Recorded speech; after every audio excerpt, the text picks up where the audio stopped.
Bom dia! Hoje é a nossa primeira edição do Jornal em 3. Meu nome é Giovana Gonzaga, sou uma das cofundadoras e hoje a gente vai trazer a nossa primeira entrevistada, a professora doutora Cristine Petter. É alegria estar aqui, Giovana. Muito obrigada pelo convite. Vamos conversar. Vamos dar início a esse jornal com o pé direito. Isso mesmo.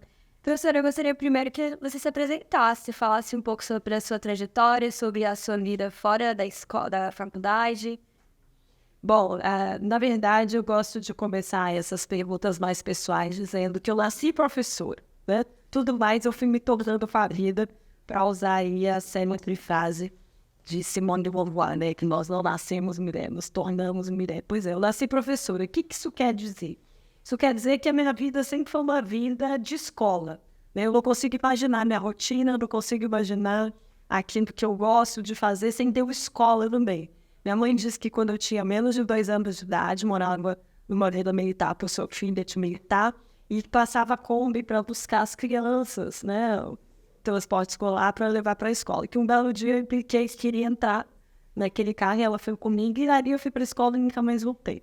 Então, realmente, eu nunca estive fora da escola. Então, a escola faz parte da minha vida. Mas a minha vida pessoal é uma vida como de tantas outras meninas e mulheres, né, que tem todas as características, né, da nossa sociedade, do nosso tempo. Sou uma mulher de quase 50 anos, então isso tem uma história, né? Nasci na década de 70 e eu cheguei em Brasília em 1988, o ano simbólico, né, da aprovação da nossa Constituição. E aquele ano foi um ano muito interessante, porque eu estava chegando em Brasília, não morava aqui pela primeira vez, eu já tinha morado de forma mais criança. Eu tinha 12 para 13 anos, e naquele ano eu também conheci o Léo, que é o meu marido. Então, nós estávamos juntos na escola, no ensino fundamental ainda, e ali eu conheci o Léo e disse para ele que queria me casar com ele, sempre foi um decidido. E, obviamente, que ele riu de mim, né, porque a gente tinha 12 para 13 anos.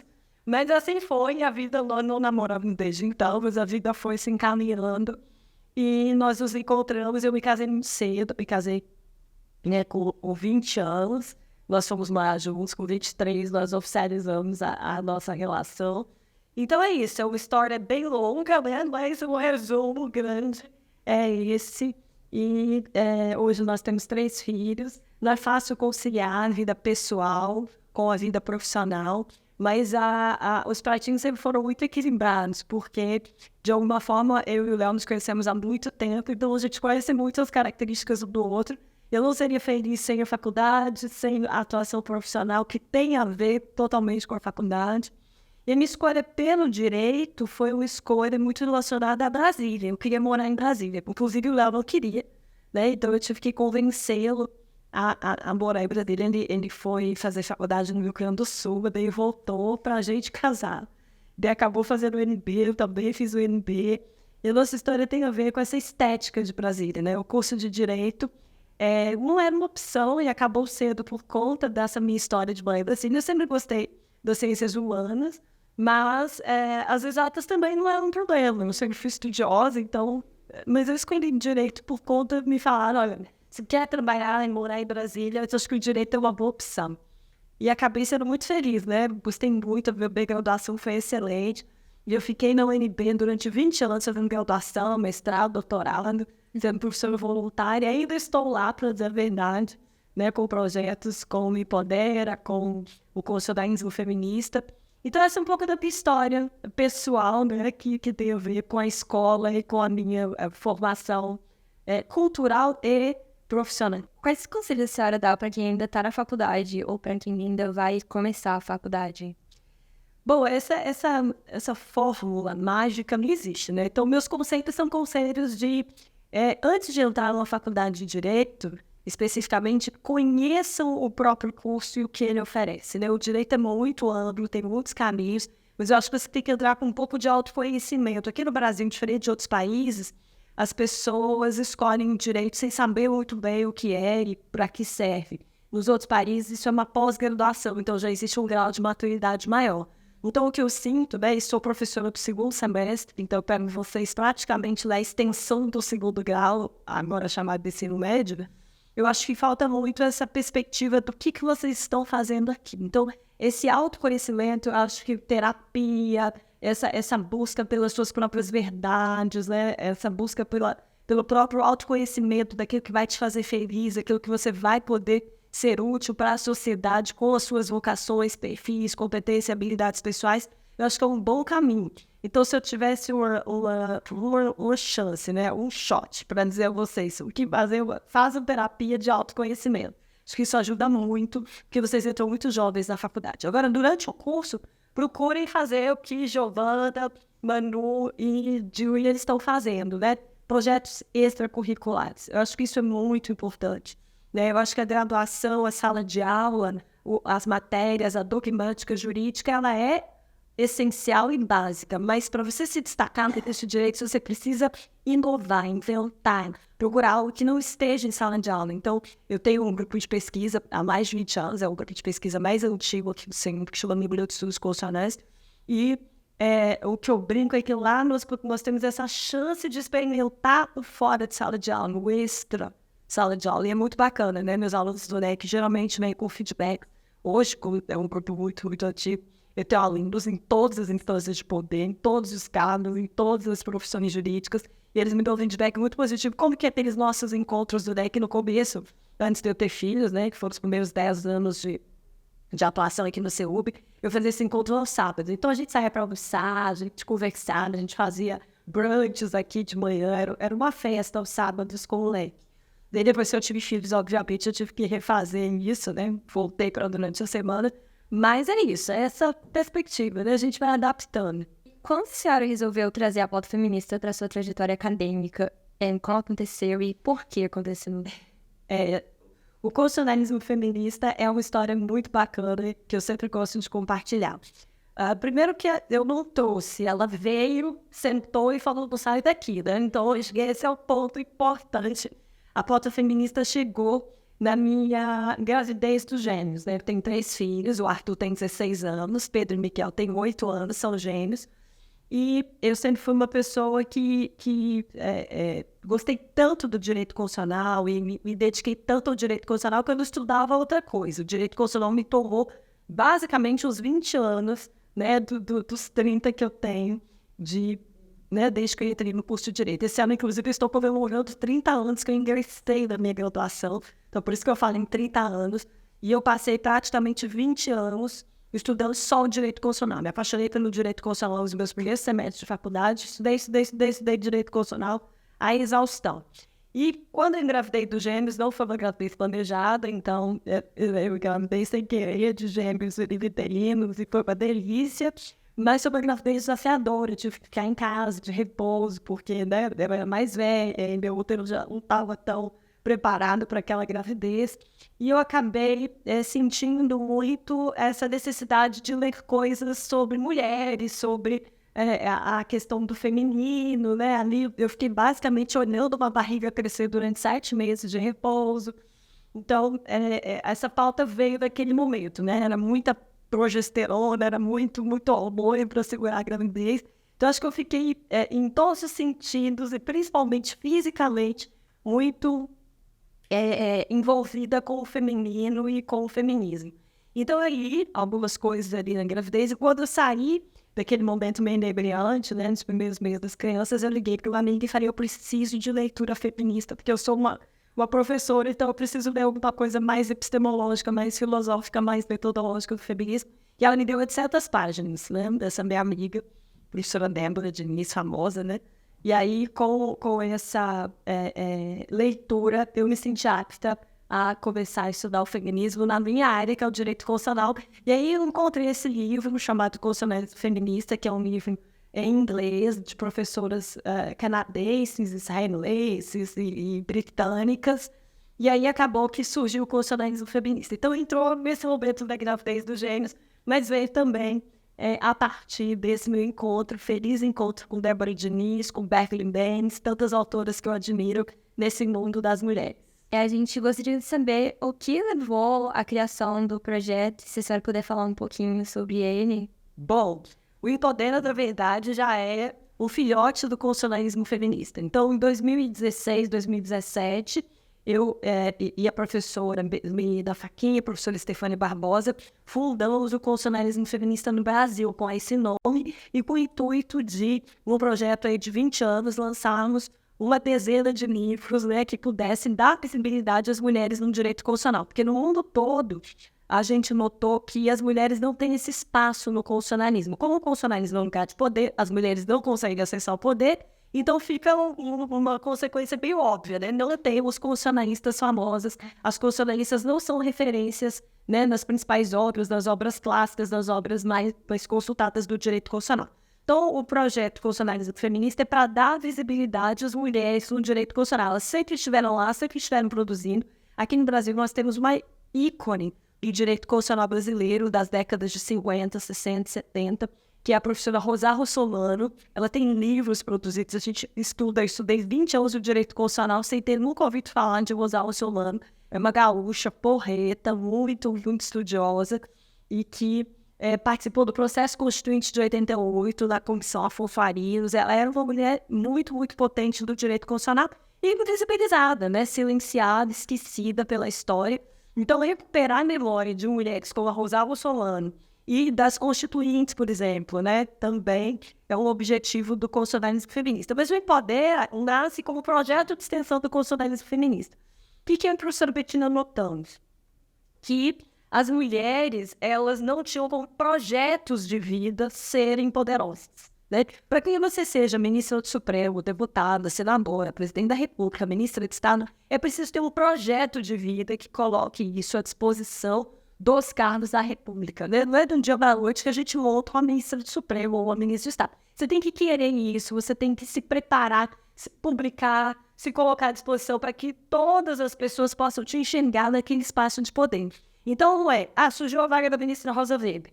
Vamos encontrar uma mulher. Tomara que o presidente Lula, né, se coloque à disposição, porque a campanha ficou bem forte, né? Principalmente para uma mulher negra em espaço, que é uma necessidade quase que urgente. Mas isso não se faz do dia para a noite, né? O próprio presidente da República tem dito: olha, eu não conheço nenhuma, não tem nenhuma da minha confiança. Por quê? Porque as mulheres têm que se colocar à disposição, isso ao longo da vida e da própria história. E o que acontece é que, como esses espaços de poder não são muito estimulados para mulheres, isso aí é muito difícil, você não vai dar conta. Isso aí é muito complicado, você não pode ter filhos. Isso aí, se você casar, seu marido não vai deixar você ficar horas e horas dedicada a isso. Então, realmente, tem uma série de empecilhos que as meninas acabam achando, isso não é para mim.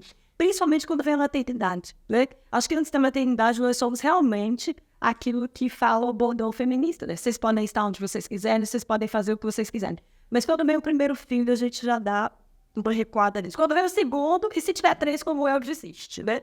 Então, realmente é um momento que você tem que pensar qual é o seu projeto de vida e compartilhar isso com os maridos, namorados, companheiros, companheiras, né? Então, aquele parceiro ou parceira precisa estar à disposição desse projeto. Isso vai para homens e mulheres, mas para as mulheres, que é o nosso tema, o Empodera resolveu fazer isso. Então, nós estamos indo às escolas de ensino médio para dizer para as meninas que elas podem ser alta cúpula de poder, mas elas têm que se preparar para isso. Elas têm que estudar, elas têm que se titular, elas têm que pensar num parceiro que aceite ter uma mulher com visibilidade política, com alta exposição política. Tem que ter filhos pensando nesse projeto, que os filhos precisam estar organizados para ter uma mãe altamente exposta, né? Seja como senadora, como deputada, como ministra de Estado ou ministra do Supremo. Então, a gente vai colocar esse como projeto para as meninas, ou seja, quem tiver essa vocação para a política, essa vocação para a história da exposição da mulher, ela tem que se colocar à disposição e, ao mesmo tempo, entrevistar quem já está lá, as deputadas, senadoras, para elas nos dizerem alguma coisa, como elas chegaram lá, o que elas tiveram que abrir mão, o que elas têm que fazer, como foi estar ali, como é estar ali. A gente vai fazer entrevistas e palestras em escolas. Então, como isso empodera, estou muito feliz com esse projeto, né? O primeiro semestre está apenas nascendo. Nós estamos naquela fase de reunir as meninas, de reunir os interesses, né? De escolher as escolas que nós vamos visitar, escolher as primeiras deputadas e senadoras. É um projeto que no papel ele tem 4 anos, né? Então nós vamos passar 4 anos fazendo essa primeira, vamos dizer, edição do Empodera. Eu espero que seja um projeto muito bacana. Estou muito empolgada, as meninas também, acho que tem sido muito legal. Até hoje, qual foi seu maior desafio profissional? são tantos, né? Eu sou funcionária pública, né? Fiz concurso público para o Tribunal Superior do Trabalho, ainda na década de 90, já tenho 27 anos de serviço público e trabalho há quase 20 no Supremo Tribunal Federal, né? Que era um lugar que eu sempre mirei, né? Eu entrei no TST, mas eu mirava o Supremo. Foi uma experiência bem bacana. Eu sempre trabalhei em Tribunal Superior, ou em altas cúpulas, já trabalhei um pouquinho na PGR, né? Como assessora do Procurador-Geral. Trabalhei na Casa Civil da Presidência da República. Foi meu primeiro emprego, foi muito legal na subchefia jurídica. Pude chegar ali de dentro do Palácio do Planalto. Eu tinha uma salinha daqueles vidrinhos do Palácio do Planalto, era a minha salinha. Foi muito bacana também. Mas a minha experiência profissional assim, mais intensa foi na assessoria internacional do Supremo Tribunal Federal. Nessa assessoria internacional, nós auxiliamos os ministros nas viagens internacionais e teve uma viagem internacional que eu fiz com a ministra Ellen. Né? Nós fomos a um congresso da Argentina que reunia todas as Supremas Cortes das Américas. Então, reunia a América do Norte, América Central e América do Sul em um grande encontro de Supremas Cortes e aconteceu um fato trágico, né? Muito triste, no meio da nossa viagem, que foi o falecimento do ministro Menezes Direito. Então, a nossa programação é uma programação de terça a sábado, e acho que na quarta-feira a ministra Ellen teve que voltar por conta desse falecimento do ministro Menezes Direito, né? E eu fiquei sozinha na Argentina representando o Supremo Tribunal Federal. Realmente foi um momento muito especial. Primeiro porque eu estava com as mulheres todas das Supremas Cortes das Américas, porque elas tinham combinado de realizar um encontro de magistradas. Existe um grupo de magistradas, mulheres, eu não sei se é das Américas ou da América do Sul, da América Latina, e esse encontro de magistrados ia ter um encontro separado, estava dentro do evento, né, mas era separado só para as mulheres. E como a ministra Ellen ia a esse encontro, ela tinha uma fala desse encontro, eu fui, né? Então, eu era a única não magistrada, né, sem dúvida, portanto, assessora, naquele encontro, e ali eu pude ter, isso era o ano de 2010, uma fala muito importante para todas as mulheres poderosas dentro das Supremas Cortes, e eu, como assessora, eu tive como madrinha uma ministra da Suprema Corte do Canadá, que eu falava, eu não vou dar conta de falar, eu não sou ministra, né? Eu falava, não, você dá conta sim, você é professora, você vai dar conta. Então, foi uma experiência profissional. Eu tinha 35 anos à época, bastante jovem, e pude estar ao lado de grandes ícones, né, da magistratura feminina de Supremas Cortes, entre elas a Ruth Ginsburg. Imagina, estava ali naquela audiência a Ruth Ginsburg, e eu falando em nome do Brasil, né, no lugar da ministra Ellen, uma fala que eu tinha preparado com ela, para a gente falar da importância de ser uma mulher na Suprema Corte brasileira. Aí eu ainda não tinha estudado feminismo, eu não tinha noção do que era aquele momento, de quão importante era aquele momento, mas foi o meu maior desafio profissional. Primeiro porque a síndrome da impostora foi, assim, gigante, né? Ou seja, eu não me achava naquele lugar, não estava no meu lugar de fala, não estava, mas a vida me colocou para falar naquele momento, e foi um momento muito especial. Tem algumas fotos daquele... Fiquei tão nervosa que eu vim bater foto. Quem bateu foto é essa amiga querida, Marie Deschamps, que era, nem é mais, agora ela está aposentada, a ministra da Suprema Corte do Canadá. Então, eu acho que o meu maior desafio profissional, é aquilo que eu me lembro, o mais frio na barriga, foi esse momento. Se a senhora pudesse deixar um conselho para as meninas estudantes de Direito, hoje, qual conselho que você daria? Eu perguntei ao professor, meu querido amigo, meu mestre, meu quase guru, ministro Carlos Aires Brito, né? Perguntei a ele há 8 anos atrás o que ele acha que é importante, né, fazer para que a nossa vida profissional pudesse ter um caminho feliz, um caminho de sucesso. E ele me falou uma frase que me guia até hoje, eu vou repassá-la para todos vocês. Seja você mesma, em todos os momentos, né? Se você encontrar a sua verdade, se você encontrar a sua essência, aquilo que você fizer vai ser bem feito. Então, eu agarrei nisso, né? Então, por isso que eu falo, essa busca, essa descoberta, quando eu comecei a falar, que eu falei, olha, eu nasci professora, não foi algo que eu descobri desde sempre. Até porque no Brasil, ser professora não é algo tão fácil, né? Nós não somos bem remuneradas, nós não somos bem reconhecidas. Quando você chega em sala de aula e fala, eu sou professora, e o que mais você trabalha, professora, né? Então, você sempre é perguntada do a mais, como se aquilo não fosse bastante, como se aquilo não fosse suficiente. Então, me declarar professora foi algo que eu fui construindo. Acho que a primeira vez que eu falei isso publicamente foi numa palestra em 2018, no lançamento do primeiro livro do constitucionalismo feminista.